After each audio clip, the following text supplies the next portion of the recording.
할렐루야. 주님을 찬양하고 경배합니다. 이 시간 우리 마음을 모아 주님을 찬양하는 시간을 갖도록 하겠습니다. 함께 부르실 찬양은 내 평생 사는 동안 함께 찬양하시겠습니다.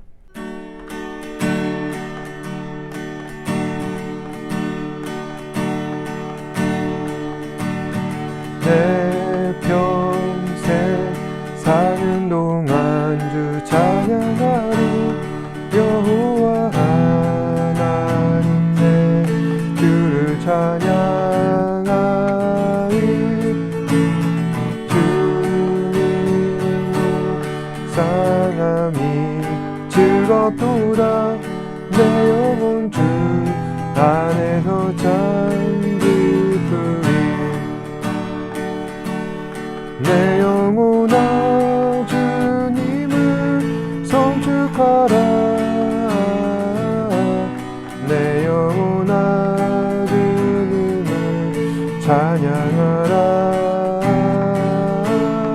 내 영혼아 주님을 송축하라. 내 영혼아 주님을 찬양하라. 내 평생 사는 동안 주 찬양하리. 여호와 하나님 내 주를 찬양하리. 주님을 묵상함이 즐겁도다. 내 영혼 주 안에서 찬기쁘리. 내 영혼아 주님을 송축하라. 내 영혼아 주님을 찬양하라. 내 영혼아 주님을 송축하라. 내 영혼아 주님을 찬양하라. 내 영혼아 주님을 송축하라. 내 영혼아 주님을 찬양하라. 내 영혼아 주님을 송축하라. 내 영혼아 주님을 찬양하라. 내 영혼아 주님을 찬양하라. 내 영혼아 주님을 찬양하라.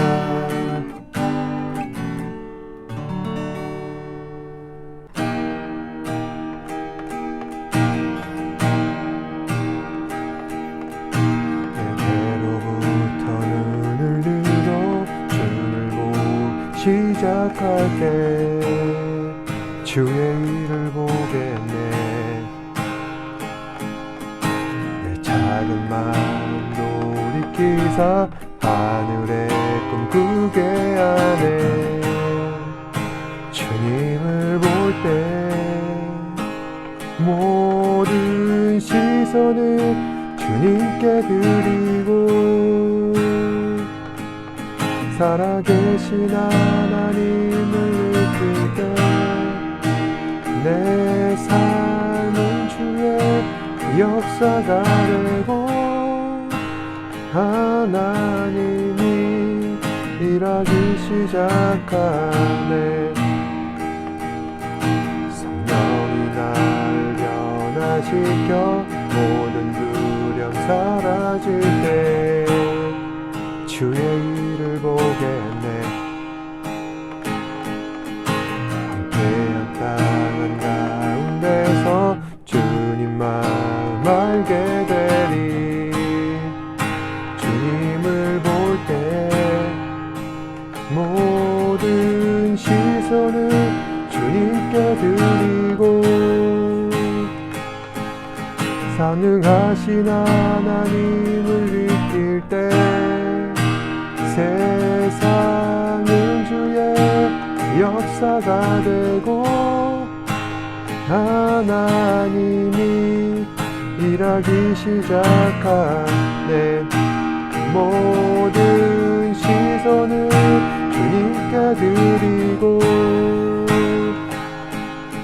전능하신 하나님을 느낄 때 세상은 주의 나라가 되고 하나님이 일하기 시작하네.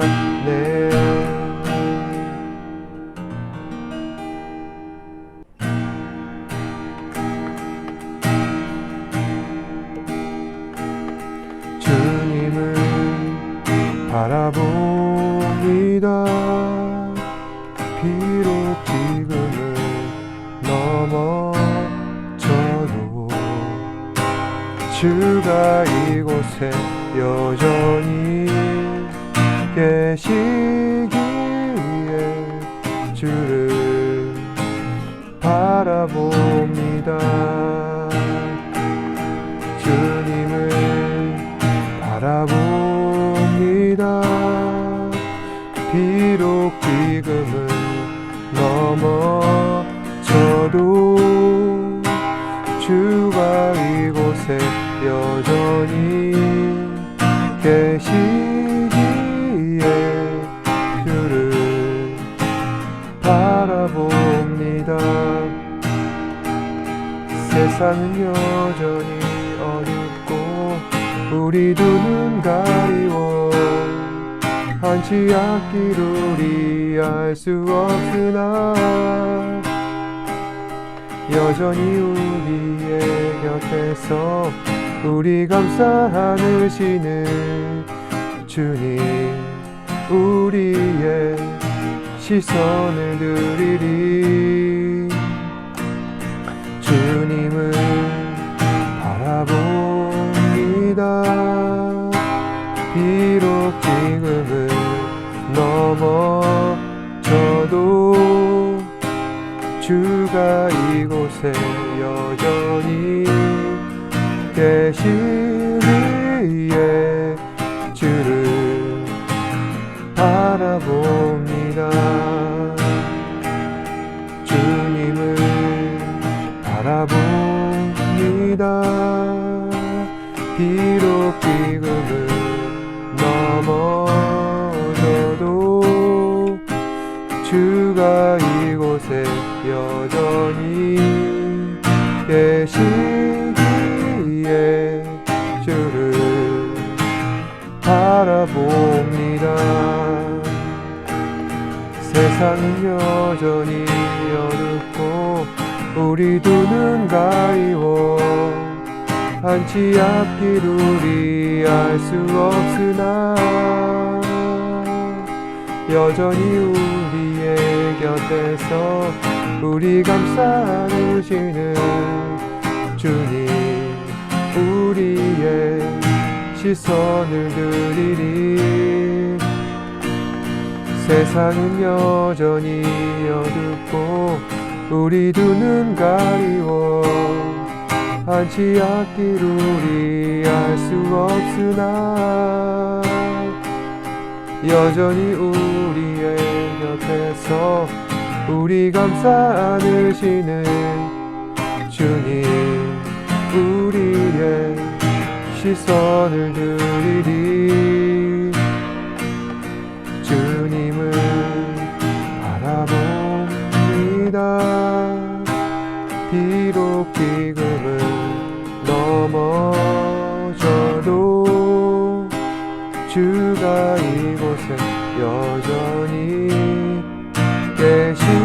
계시기에 주를 바라봅니다. 주님을 바라봅니다. 비록 지금은 넘어져도 주가 이곳에 여전히 계시기에 주를 바라봅니다.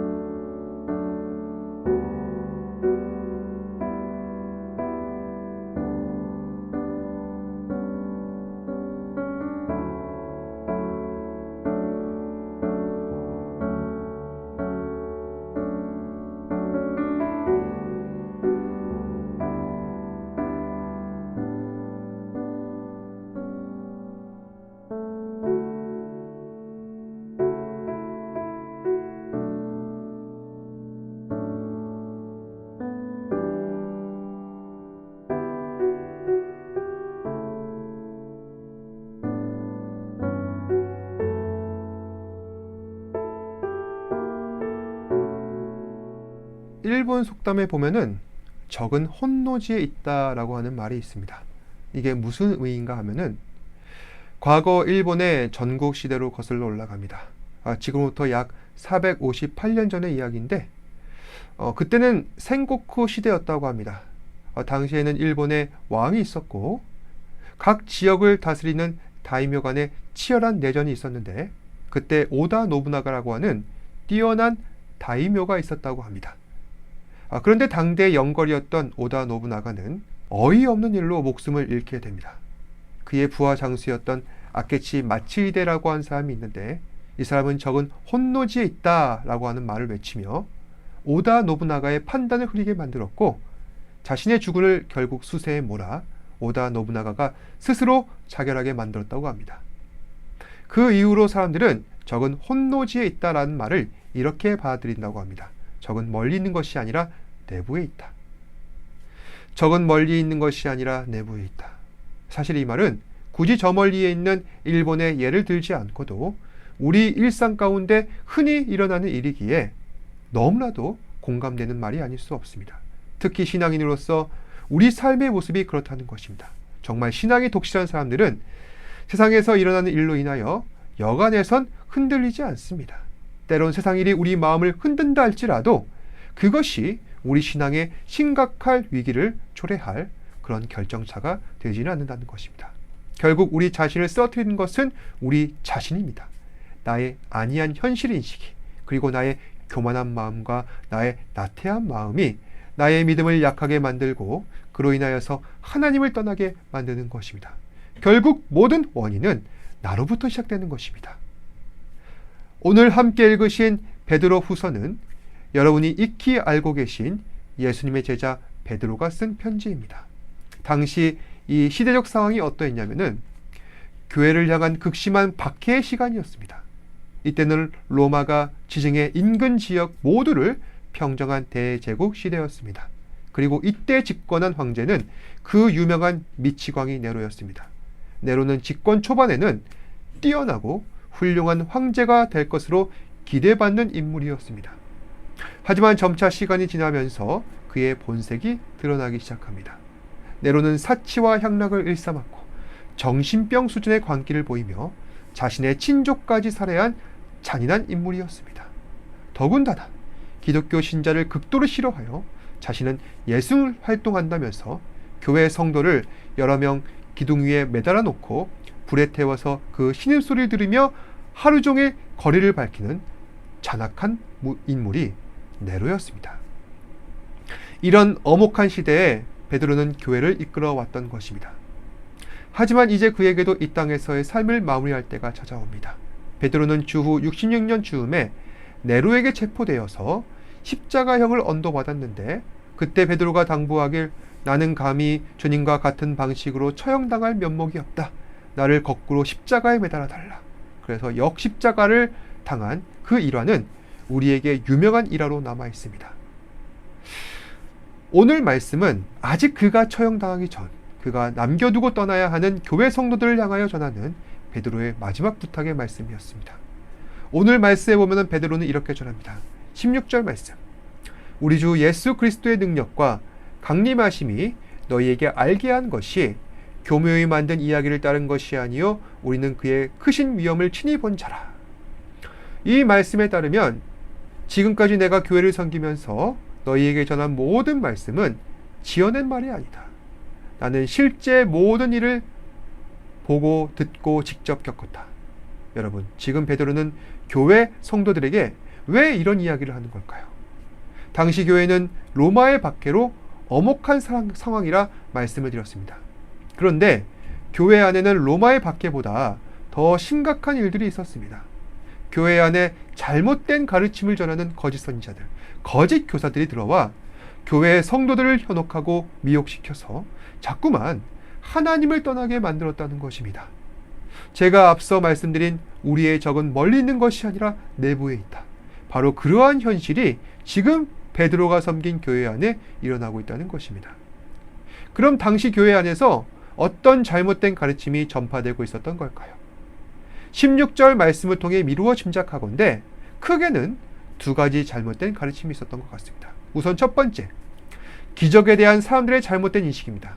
16절에 보시면은 우리 주 예수 그리스도의 능력과, 지금도 그러하지만 당시 사람들은 초자연적인 현상이나 기적에 현혹되는 일들이 많았습니다.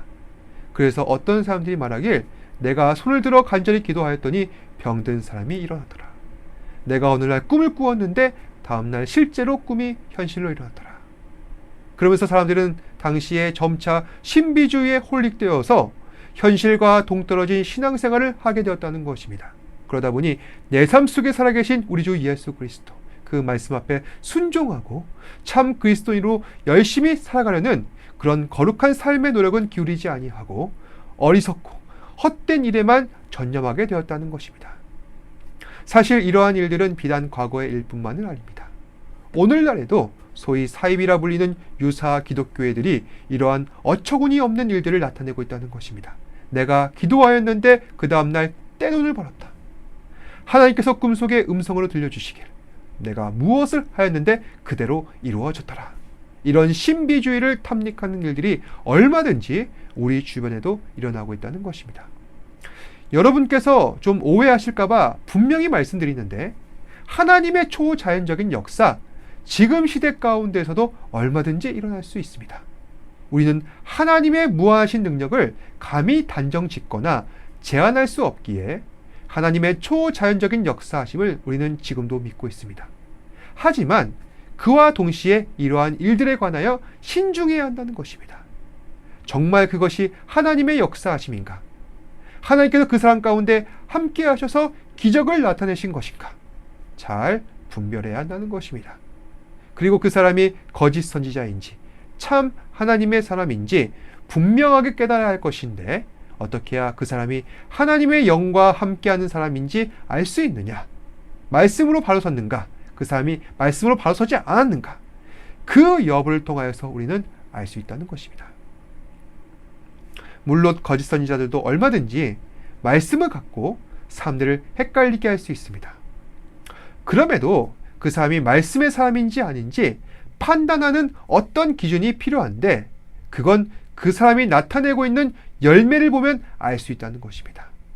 그 사람은 기적과 능력을 통하여서 자기 영광을 구하려는가? 아니면 복음을 더 분명하게 증거하기 위해, 그래서 많은 사람들로 하여금 구원받기 위해 그 기적이 나타나게 된 것인가?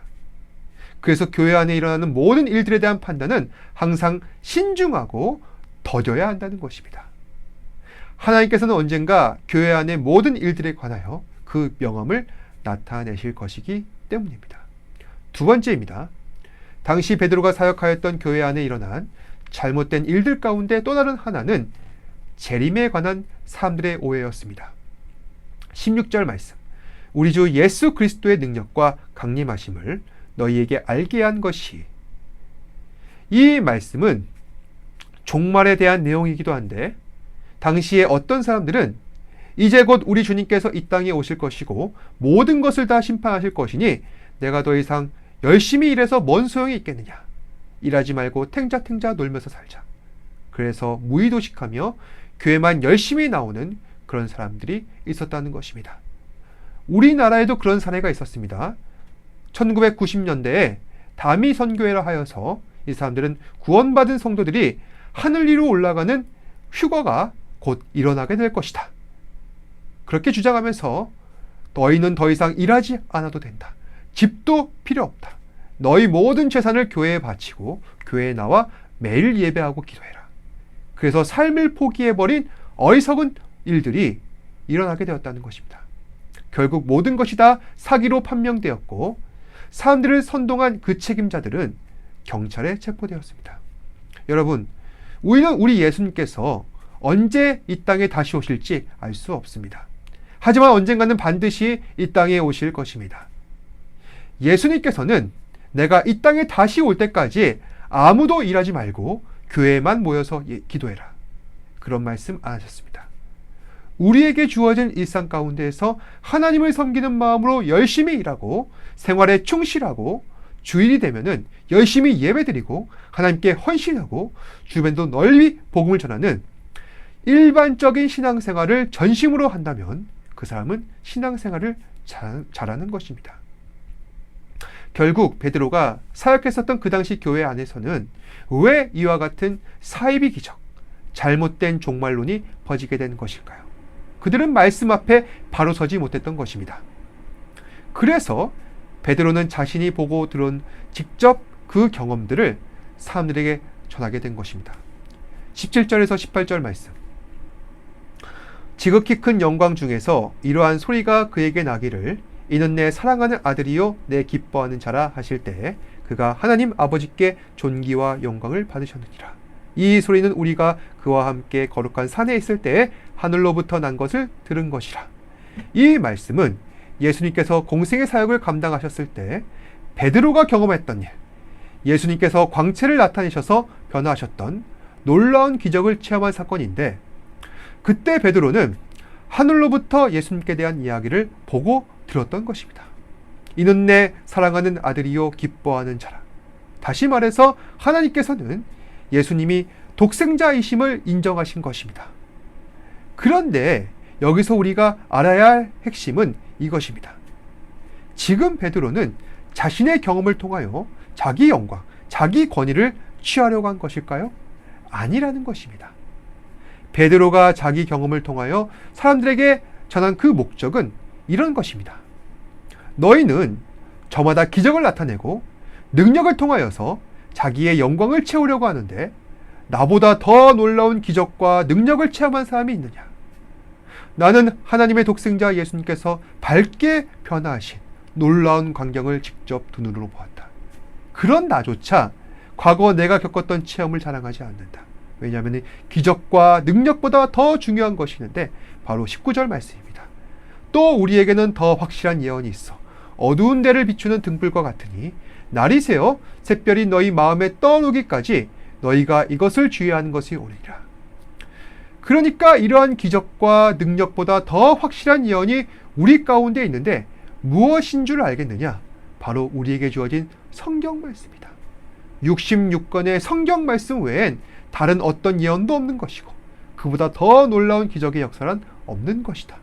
다시 말해 베드로는 기적과 능력보다 하나님의 최종 권위인 말씀이 가장 우선시되어야 하고 가장 우위에 있다는 사실을 우리에게 전하고 있는 것입니다.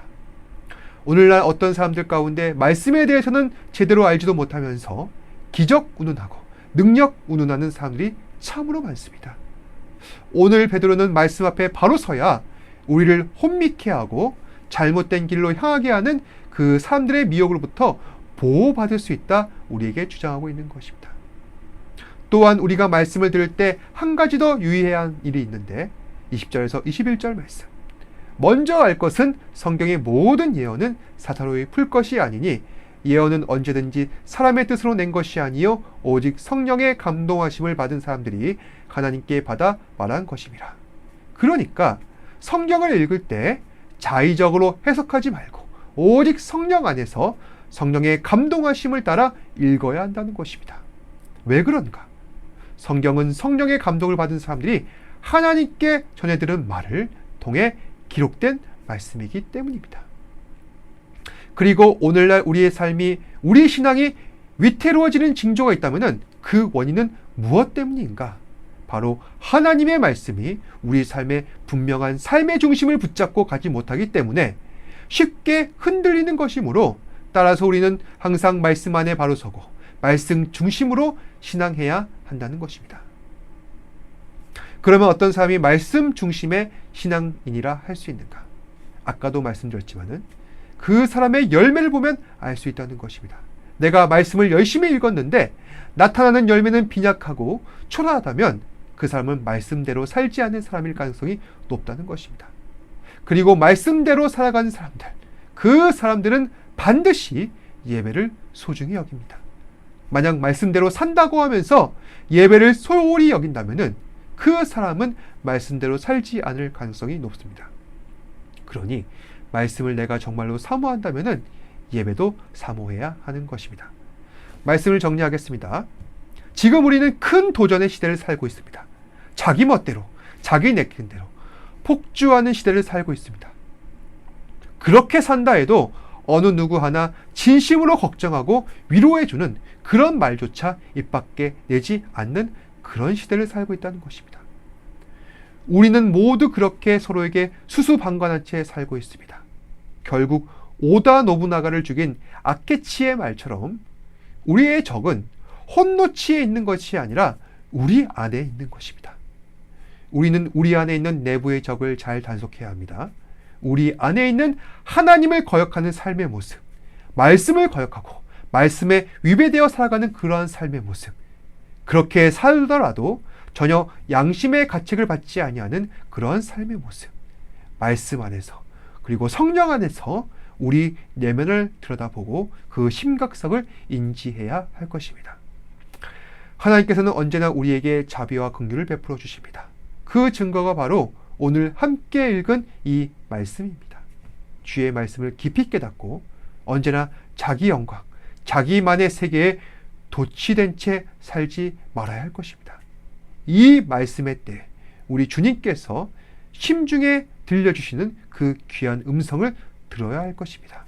그러니 그 음성에 귀를 기울이시고 각성하셔서 오직 하나님의 나라와 그 의를 위하여 살아가시는 저와 여러분들 되시기를 주님의 이름으로 축복합니다.